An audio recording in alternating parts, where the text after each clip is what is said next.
నిజామాబాద్ జిల్లా గోదావరి వరద ముప్పు బాధితులు నవీపేట మండలం ఎంచ వద్ద మహాధర్నా నిర్వహిస్తున్నారు. నష్టపోయిన పంటలకు పరిహారం ఇవ్వాలని డిమాండ్ చేస్తున్నారు. ఇందుకు సంబంధించిన మరింత సమాచారాన్ని మా ప్రతినిధి జైపాల్ ప్రత్యక్ష ప్రసారం ద్వారా అందిస్తారు. నిజామాబాద్ జిల్లా ఎంచ వద్ద గోదావరి ముంపు గ్రామాల రైతులు రాస్తారోకో చేపట్టారు.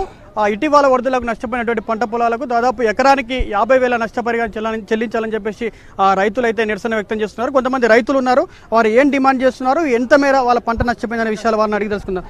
చెప్పండి, ఎందుకు ధర్నా చేస్తున్నారు, మీ సమస్య ఏంటి అసలు? ఏదైతే గత 2 నెలల నుండి ఈ యొక్క ప్రాంతంలో అకాల వర్షాలతోటి రైతులు చాలా నష్టపోయారు. పంటలు మొత్తం కూడా మునిగిపోయాయి.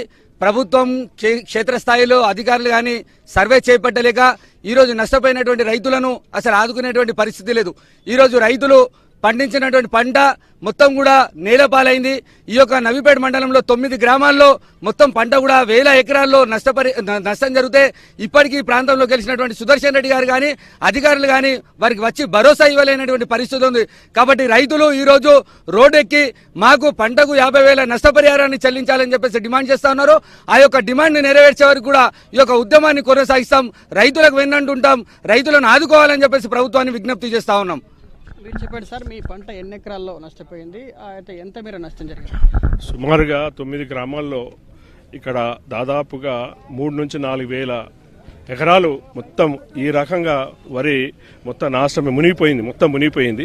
దాదాపుగా 4,000 ఎకరాలు మునిగిపోయిన ఈ 9 గ్రామాల్లో మరి ఈ ప్రభుత్వం మరి సుదర్శన్ రెడ్డి గారు శాసనసభ్యులు ఇక్కడనే నివాసి, ఇది సొంత మండలి కాబట్టి వారి ఈ 2 నెలల నుంచి ఒక దఫా కూడా అధికారులను పంపించి తనను కూడా సర్వే చేసే ప్రాంతం కనబడలేదు.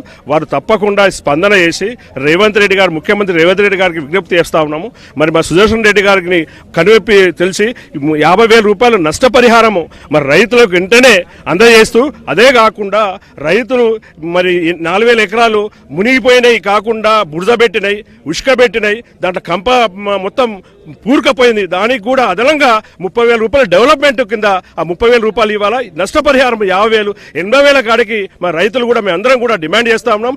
ఇవాళ రైతులు చూస్తూ ఉంటే మరి అక్కడ పోయిన మా చిన్న రైతులు 2 ఎకరాలు 3 ఎకరాలు ఎకరం రైతులు ఎంత బాధపడతా ఉన్నారంటే మరి సుదర్శన్ రెడ్డి గారు కనబడట్లేదా, రేవంత్ రెడ్డి గారు కనబడట్లేదా?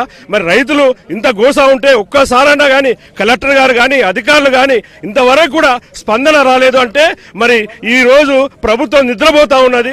ప్రభుత్వం రైతులను పట్టించుకుంటలేదు. కాబట్టి రోడ్డు మీదకి వచ్చినాం, రైతులం అందరం కానీ రోడ్డు మీదకి వచ్చి ఈ ధర్నా చేపట్టాం.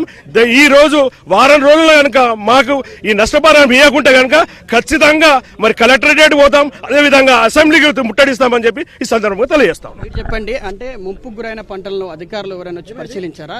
అధికారులు ఏం భరోసానిచ్చారు? నవీపేట మండలంలో దాదాపు 9 గ్రామాలలో పంట నష్టపరిహారం జరిగింది. 9 గ్రామాలలో పంట నష్టం జరిగిపోయింది. దాదాపు ఒక రైతు కష్టం దాదాపు 3 నెలల వరకు కష్టపడితే ఈ స్థాయిలో పంట నష్టపోయిందంటే రైతు ఎంత బాధను అనుభవించి ఉంటాడో ప్రతి ఒక్క నాయకులు గమనించాల్సిన విషయం. ఈ రోజు నవీపేట మండలంలో సొంత మండలంలో సుదర్శన్ గారి ఎమ్మెల్యే గారి సొంత మండలంలో 9 గ్రామాలు పంట మునిగిపోతే ఇంతవరకు రైతులకు వచ్చి భరోసానిచ్చింది లేదు, రైతులకు హామీ ఇచ్చింది లేదు. ఏదైతే సుదర్శన్ రెడ్డి గారు దిగి వచ్చి రైతులకు మేమున్నాం 50,000 నష్టపరిహారం చెల్లిస్తామని చెప్పి హామీ ఇచ్చేంత వరకు మేము ఇలాంటి రోడ్ రోకోలు ధర్నాలు ఆఖరికి అసెంబ్లీని కూడా ముట్టడిస్తామని చెప్పేసి ఈ సందర్భంగా తెలంగాణ రాష్ట్ర ప్రభుత్వానికి హెచ్చరిస్తున్నాం. చెప్పండి సార్, మీరు ఎన్ని ఎకరాల్లో పంట వేశారు, ఎంత మేర? ఈ మొన్న గోదావరికి రావడం వల్ల మా ఎంచా గ్రామంలో 700 ఎకరాలు మునిగిపోవడం జరిగింది. అదేవిధంగా 9 ఊర్లలో 4 నుంచి 7,000 మునిగిపోవడం జరిగింది. మేము ప్రభుత్వం ఒకటే డిమాండ్ చేస్తున్నాం, అయ్యా మేము రైతులను నష్టపోతే మీ ప్రభుత్వంకు మంచిది కాదు, మీరు కనీసం ప్రభుత్వం ఇప్పుడన్నా కళ్ళు తెరిచి మా రైతులను ఆదుకుంటామని నిజంగా పక్కన ఉన్న మా ఎమ్మెల్యే సుదర్శన్ రెడ్డి గారికి, అదేవిధంగా ఎంపీ అరవింద్ అన్న గారికి కూడా మేము ఒకటే కోరుతున్నాము, అయ్యా మేము రైతులము మొత్తం పెట్టుబడి పెట్టినాము, కోత కోసే టైంకి మా ప్రాబ్లం వచ్చింది కాబట్టి తక్షణమే మా రైతులను ఆదుకోవాలి, లేదంటే ఈ నిజామాబాద్ జిల్లాలో ఈ ఎంచా లాస్ట్ విలేజ్ ఫస్ట్ మెట్టు ఈ రోజు ఈ మెట్టు ఎక్కుతున్నాము. మేము ఇదే విధంగా మండలానికి జిల్లాకు రోజు రోజు కదిలి పెద్ద ఎత్తున ధర్నా చేస్తామని కోరుతున్నాము.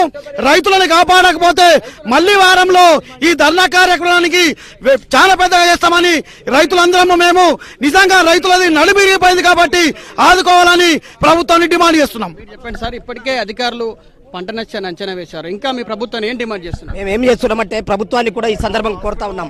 కేంద్ర రాష్ట్ర ప్రభుత్వాలు దాదాపు నెల రోజులు అవుతున్నటువంటి పరిస్థితుల్లో ఇప్పటికైనా స్పందించండి. రాజ్యాంగంలో ఉన్నటువంటి హక్కుని ఏదైతే సోమనాథ్ కమిషన్ వేసిరో ఆ దాన్ని ఖచ్చితంగా ఇంప్లిమెంట్ చేసి ఈ వరదలు కానీ ముప్పులు కానీ వచ్చినప్పుడు రైతాంగాన్ని ఆదుకొని రైతాంగానికి ధైర్యం చెప్పాల్సినటువంటి బాధ్యత కేంద్ర రాష్ట్ర ప్రభుత్వాన్ని ఉంది.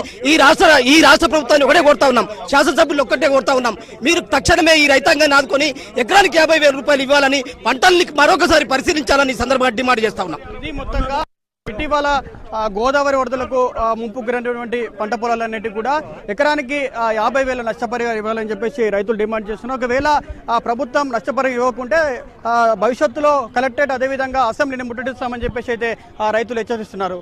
Over to studio.